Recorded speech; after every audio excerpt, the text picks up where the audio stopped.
Coming up on Network Africa.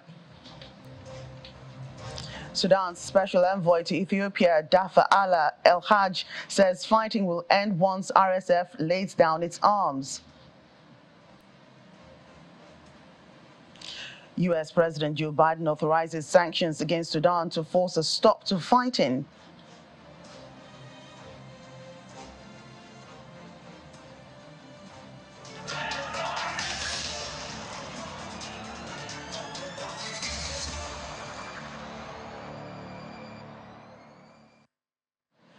Hello everyone, welcome to the program. I'm Joke Rogers here in Lagos. We begin in Sudan.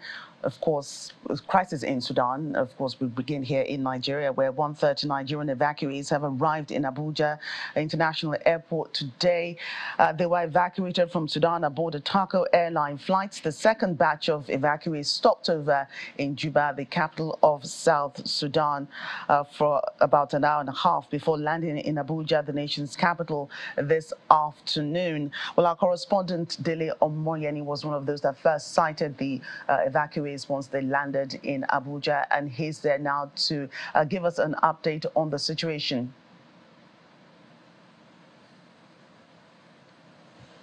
Yeah, good afternoon. Well, we are right here at the pilgrimage lounge of the Nnamdi Azikiwe International Airport in Abuja. And yes, indeed, what we know right now is that, of course, on Wednesday, officials of the government have told us that 4 planes will be coming in on Thursday. That was yesterday. But today, we got an information that it will be 3. But much later in the evening, in the afternoon, we heard that it was just 1 plane that was coming in, which is the Taco airline from Port Sudan. But we have 2 planes in the Aswan Airport in Egypt, one Max Air, and then the other airline that's also going to evacuate students from Egypt. But what we have here is 130 evacuees have arrived. Now, 128 of them are actually women, and then 2 males in that Taco airline that was purchased by the Nigerian government through the Sudanese authorities to carry these Nigerians back to the country. Of course, they left the port of Sudan earlier this morning around 9 and did a stopover for 1 hour in Juba in South Sudan before coming into Abuja. They just landed not long ago. Now, officials of government are here. The DG of NEMA is here. Also, the Permanent Secretary of the Ministry of Humanitarian Affairs, Disaster Management and Social Development is also here on hand to receive these evacuees. Now, we asked the authorities of NEMA that when are the 2 other airlines from the Aswan airports being expected. As of right now, they don't have an ETA for us, but they're saying that in the next hours, they'll be able to update us on that information, okay? So, but here you have officials of the government addressing the students. You can see some of the students here. They've gotten their information. Of course, you're aware that the government said that they're going to give them some stipends. Some goodwill Nigerians have donated 100,000 each to each of the evacuees. So they need their informations, they need their data to be able to follow up with these promises that the government has made to them. So they've collected their informations, and of course they've collected their data, and the government officials have addressed them and said what they will do and what they need to do. So some of these students, their parents are here to pick them up, but for those whose parents are not here, the National Commission for Refugees, Migrants and Displaced Persons will house them in the meantime before their parents come for them, okay? Right, Dilly, I can imagine what these people have been through. Apart from what the government is doing, you know, payment of the stipends, 100,000 naira you said that they're going to give them. What about, you know, trauma, you know, psychoanalyzing them, taking them through some kind of care for all what they've been through, coming through the war-torn Sudan, escaping, being injured, you know, going through countries' borders to get to Nigeria? Okay, no, well, if I could hear your question very well, let me attempt to answer that. Now, we spoke to some of the students not long ago.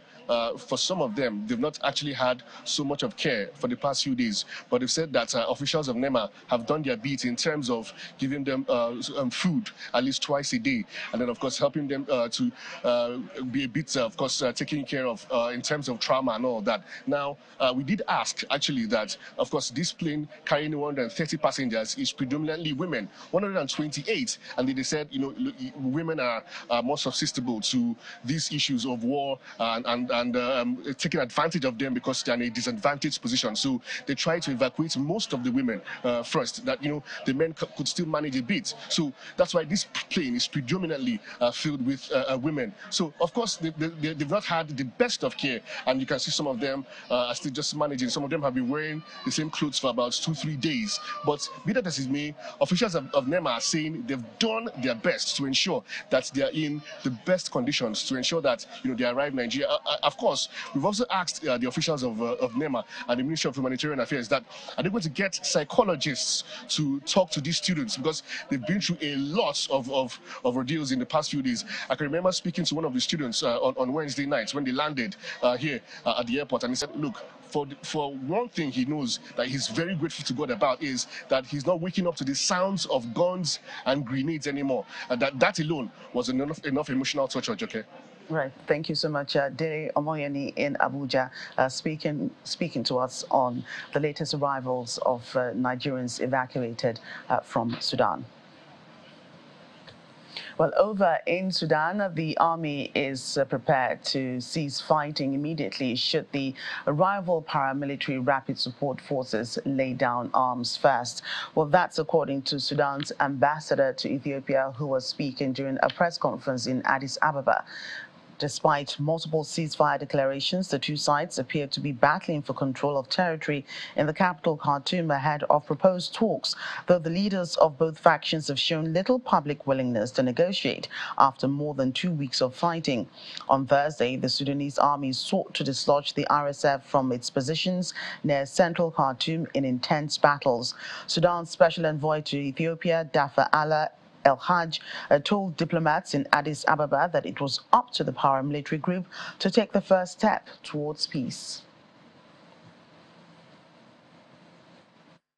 I came to Addis to meet the chairman of the African Union, also to meet His Excellency Prime Minister of Ethiopia and the President of the African Union. I have met them all, and I shared with them our views and opinions. I assured them that shortly the government of Sudan is going to put an end to this rebellion, and I assured them that we are keen for the stability, the peace in the region. We are willing to stop the fighting immediately after we put an end to that fighting, because the government of Sudan did not start that fighting. The other party, the other rebellion, I would say, are still raising up arms, fighting, and they didn't show any consent to yield or to give up. And we have announced more than one time that there is still a chance to pardon whoever is ready to put down arms. Meanwhile, U.S. President Joe Biden has issued an executive order authorizing sanctions against Sudan, saying the fighting must end. Mr. Biden called the violence a tragedy and a betrayal of the Sudanese people. He said the violence in Sudan was an unusual and extraordinary threat to the national security and foreign policy of the United States. The latest ceasefire has failed to hold, with heavy fighting continuing in the capital, Khartoum, as well as adjoining city of Omdurman and Bari. The World Food Programme has estimated that more than $13 million worth of food aid destined for Sudan has been looted since fighting broke out last month.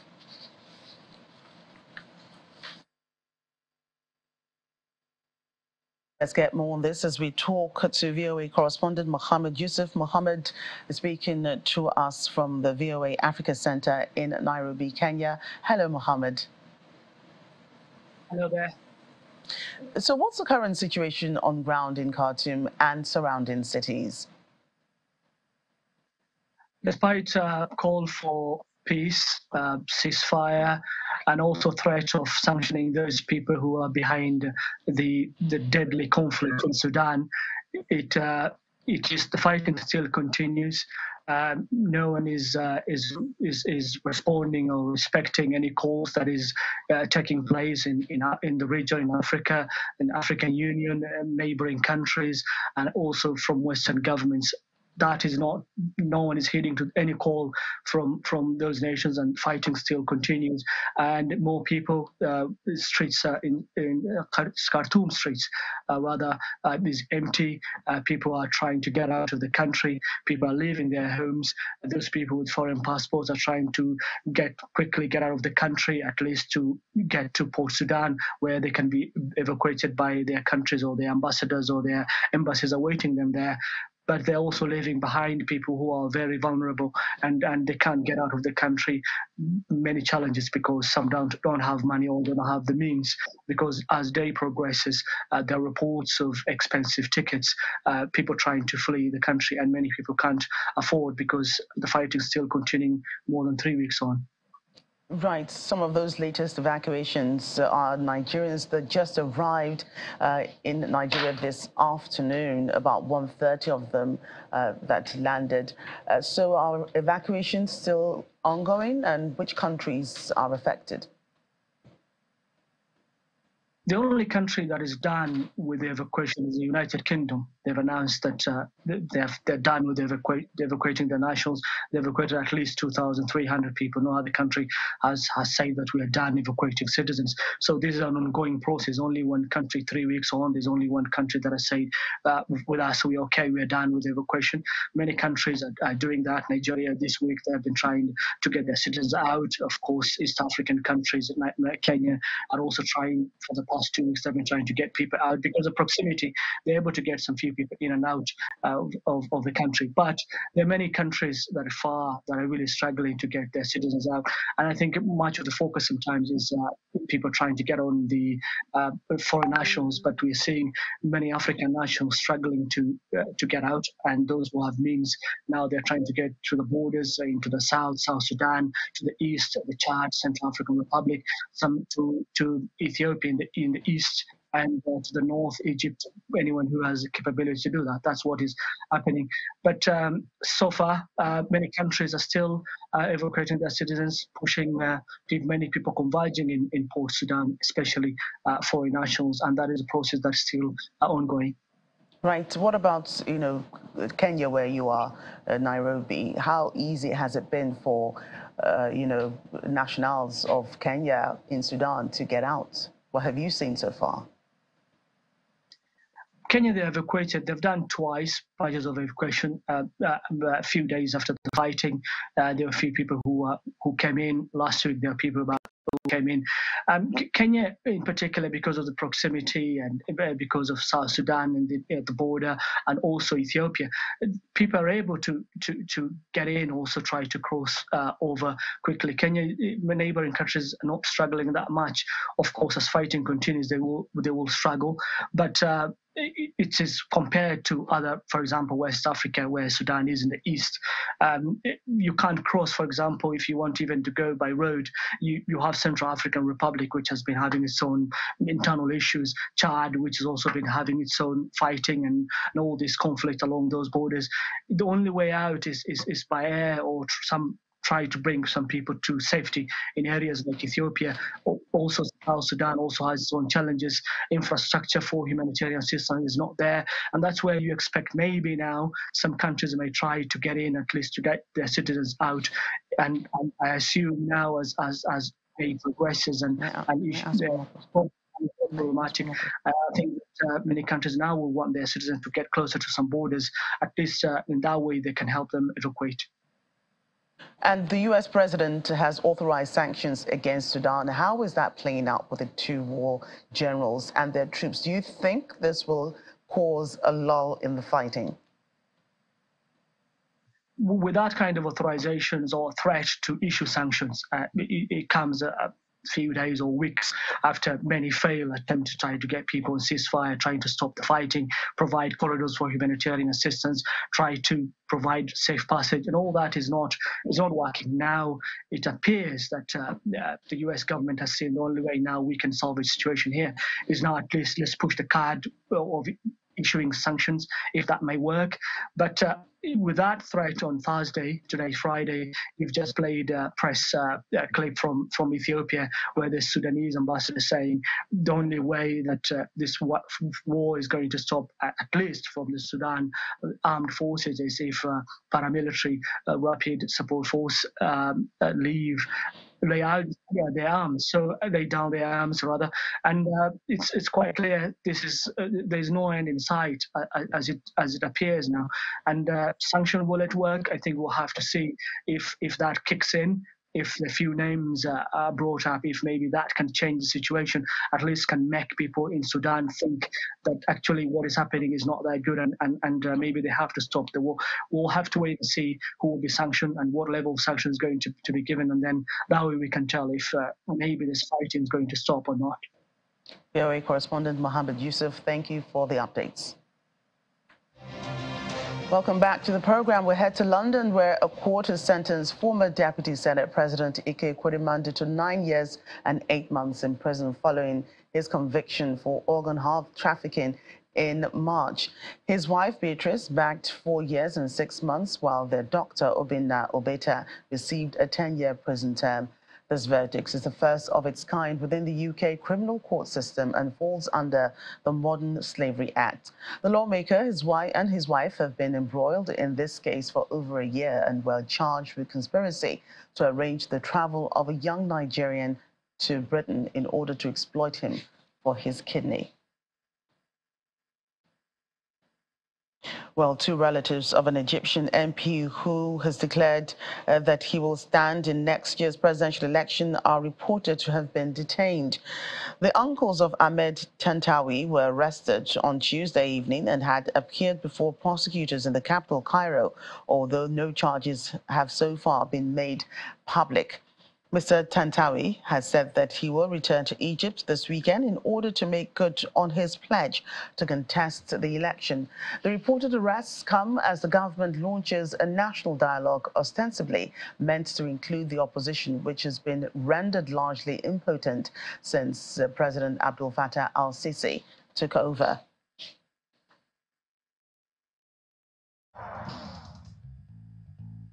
Fumio Kishida says his country is ready to assist Mozambique in the fight against terrorism.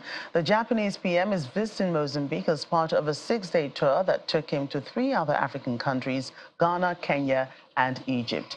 He says Japan is interested in financing the fight against terrorism in northern Cabo Delgado, which would allow Japanese companies that are parts of the consortiums exploiting natural gas in the Ruvuma Basin to operate in a safer environment.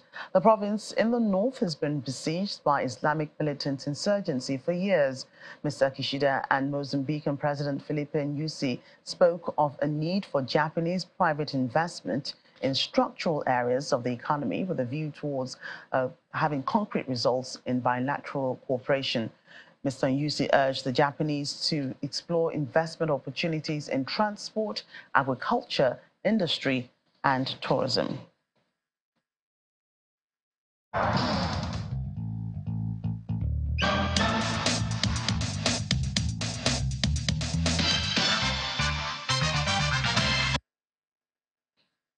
Well, analysts say the value of the African tech market is set to scale from $115 billion to $712 billion by 2050. So it's no surprise there that key players in the global tech industry are in a bid to get early access. Organizers of the biggest tech show in the world, GITEX Global, confirmed this as their maiden Africa event.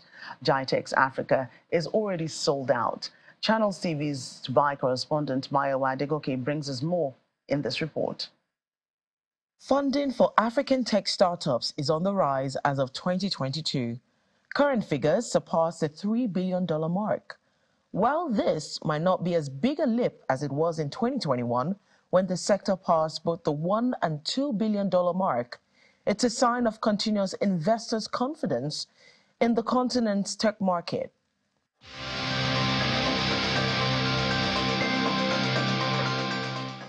Those figures may spike this year as organizers of the largest tech and startup show in the world, GITEX Global, gear up for their first event on the continent, tagged GITEX Africa. The last GITEX, we were very careful and very deliberate to curate what we call the Africa Fast 100 program. So we found 100 of the best startups around in the region here when we got them into Dubai during GITEX to make sure that they had a chance to meet up with fellow founders from around the world. They had a chance to pitch to investors. They had a chance to also, meet up with all the businesses to try to build their business pipeline. And that was tremendous success for us. We have a lot of companies from Nigeria, South Africa, from Ghana and Kenya and the likes. And based on the success, there was so much demand for us to say, hey, we now need to bring the world, go there to Africa. And this is how GITEX Africa is born. Growth in startup funding for Africa is 6 times more than any other region in the world, with analysts forecasting a market scale from $115 billion to $712 billion by 2050. At GITEX Africa, over 900 big tech companies and startups, as well as 250 tech investors, are hoping to get a foot in the door. A good percentage of them, 70% or 80% of them, have never actually been into Africa. So this is part of that journey that we want to curate to make sure that we bring in as big a community globally as possible, from tech to financial investment, to give them a chance to now see Africa for the first time as we guide them into how we can explore the market. I think the key is not to do that, all right? The key is to keep the positive energy into the future. Over 200 global speakers are on the lineup to share strategies and new insights on the African market, as well as policy making and regulation. All necessary conversations to help build a cross-continental tech ecosystem. We're going to curate an event that is going to serve the purpose of our African community in terms of the accessibility to opportunities, but at the same time, allow the world to come into Africa to really finally explore and discover and come up close to the opportunities that they never knew existed or how to find it. Happening alongside GITEX Africa will be the One Africa Digital Summit for government and private sector stakeholders to discuss the future of technology on the continent. GITEX Africa holds in Marrakesh, Morocco from the 31st of May to the 2nd of June. From Dubai in the United Arab Emirates, Maya Wadigoke for Channels Television.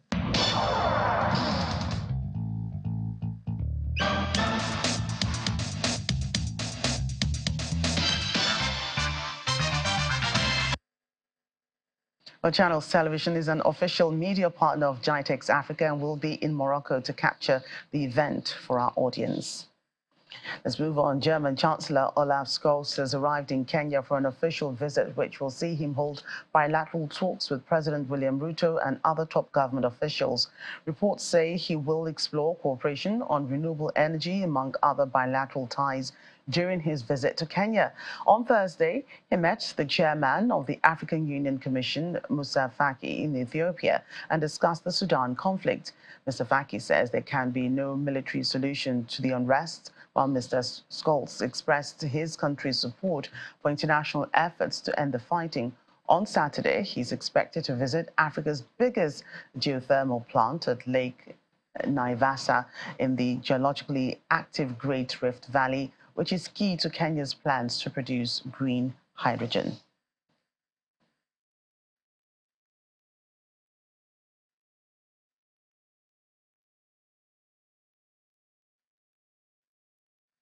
And finally, on the program, there's excitement in the air as millions are expected to watch King Charles III's coronation either in person or on television this weekend. One of the people they'll be seeing perform live at the event is South Africa's soprano Pretty Yende. Yende will become the first African national to sing solo at a British coronation.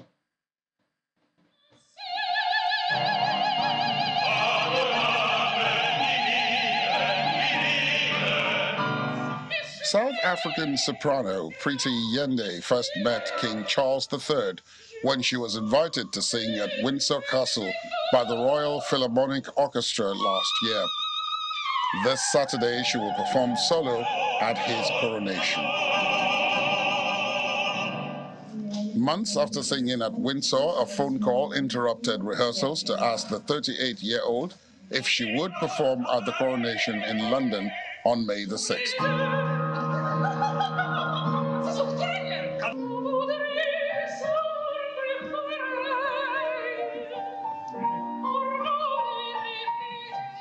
I remember when I actually got invited thinking, what do I sing for the king?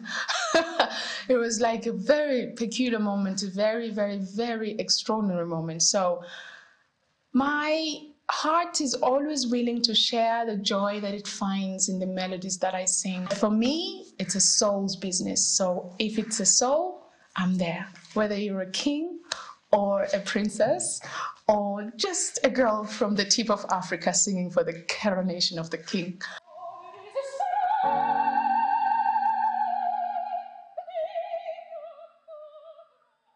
I was certainly carried away there, but that's the show today. Thank you for watching. I'm Joke Rogers.